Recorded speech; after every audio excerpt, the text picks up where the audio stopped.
Good evening, how are you? Anybody else absolutely buggered from the train strike? Just me? Just let me have a vent for 5 seconds.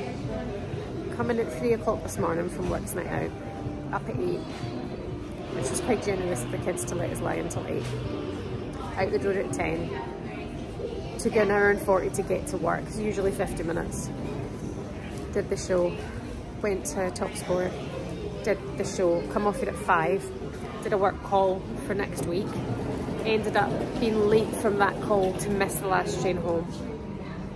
So I'm now at St Pancras in a taxi queue with Uber cancelling every one that gets accepted, and what's so annoying is I come out this massive queue for the taxi and went outside to get the Uber and he cancelled it, so I'm back at the end of the queue again. And there's so much I want to say, and I know I'm not going to be home till late, so I thought I'll just make use of the time now. There's a child having a tantrum in the queue, so forgive the sound, forgive the footage, just let's talk. Subscribe if you haven't already, and I hope you're having a good weekend. I hope everything's good where you are, and a good Friday anyway. Let's start with last night. Champions League action at the Emirates. Arsenal 0, Lyon 1. It felt going into this game, Arsenal needed the point. They have qualified, but we don't know if they'll finish, maybe it's a finishing yet. But they have qualified. I don't really know how that works, to be honest, because I thought they needed a point to go through. Yeah, it wasn't the best game I've ever seen, but obviously everything is overshadowed by Vivianne Miedema and her injury and what's happened last night. She went down, we saw her stretchered off, looking in a lot of pain, and clearly and visibly very upset. There's been no confirmation from the club yet. We don't know how serious it is, but we do know from her reaction. What was this? This way. It didn't look good. So we have to just reflect on how good Vivianne Miedema has been since her leave of absence there in that break. When I spoke to her last week, you may have seen the interview for DAZN, and she was 10 out of 10 for him. Great chat, positive in a good way. Felt that she had benefited from that time. Come back in, going into this game last night against Lyon, having scored 4 and 4, so clearly finding great form. To be without Viv, even though we don't know what the extent of it is, will be a huge loss for Arsenal, because we've just lost Beth Mead. We know that's a lengthy injury, of course, and I've just got a bad feeling about this as well. There's nothing good about a stretchered off player, is there? We saw it with Kim Little. We've seen what's happened to obviously Beth, and poor Viv. So we'll wait and see what happens here, we'll wait and see what we hear. But one thing I think Arsenal really have to now focus on going into this January transfer window is replacing the goal scoring talent that they may be without.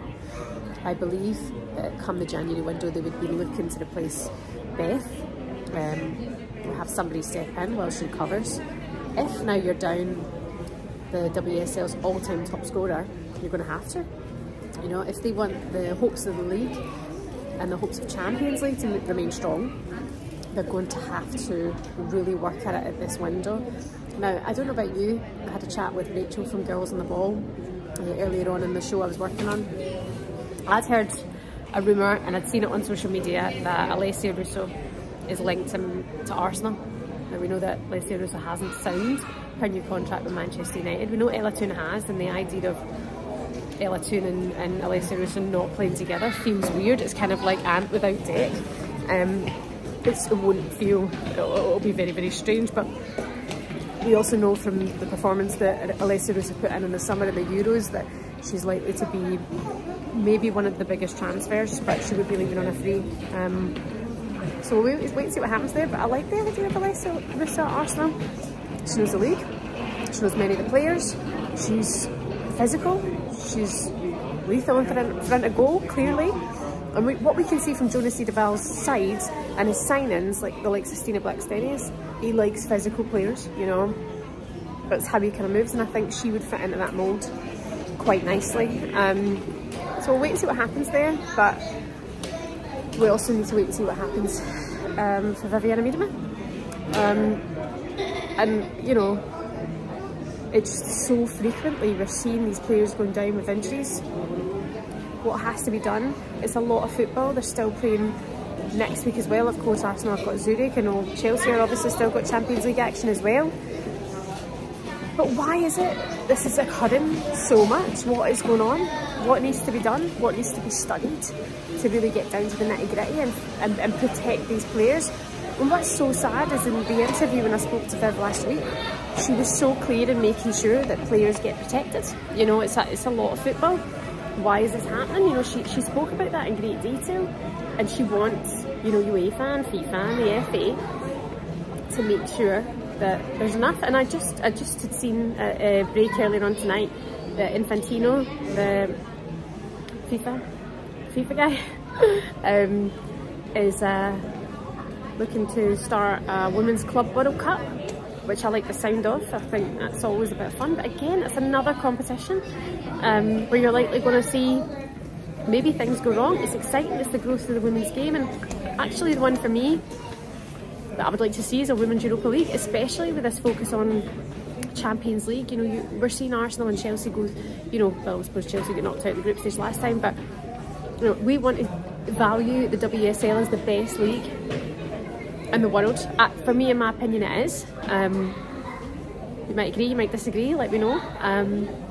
But then you want to see a WSL side win the Champions League, and we've spoken about this already, the idea of Chelsea or Arsenal being able to do that this time around. But the likes of Manchester City or United, you know, or anybody else who might qualify at the end of this season, it feels like then you'll get there. They don't have the experience, they're not ready for it, they want it, you know, they've done it in the league to get there. And then you go up against all of these other sides and you get knocked out early doors. So the idea of a Europa League would be the go-to, I feel, for women's football next. And I know the idea has been touted and floated about, but it's not really been focused on. So a Club World Cup, I'm into it, I dig it, but let's see a Europa League as well, especially with Champions League being a lot of the focus at the minute. With the group stages, we've been watching so much of it, and I was speaking to Russo, my sister, about this, and she is somebody who's very, very hard to please, and she was like, oh, I like that, you know, a Europa League, why not? Well, it's a prestigious competition, it gets these clubs experience before they make the big jump in Champions League football and then get knocked back out again. They're never going to get better, you know, they're never going to progress without that experience and that under their belt. So have a think about that. Have a think about Alessia Russo to Arsenal. Are we keen? Do we like it? I know Bruun has been linked to Arsenal as well. It's maybe the worst kept secret in history, but again, nothing's been done. I'm gonna wait and see what comes. I'm sure there'll be some sort of update from Arsenal over the weekend or on Monday. But gutted, man, gutted for Beth Mead. And then now Viv, when they've got Leah and Susa coming back, it's like, what are the chances, man? They need a bit of luck, they need the rub of the green, and they need a new striker in this January transfer window, that's for sure.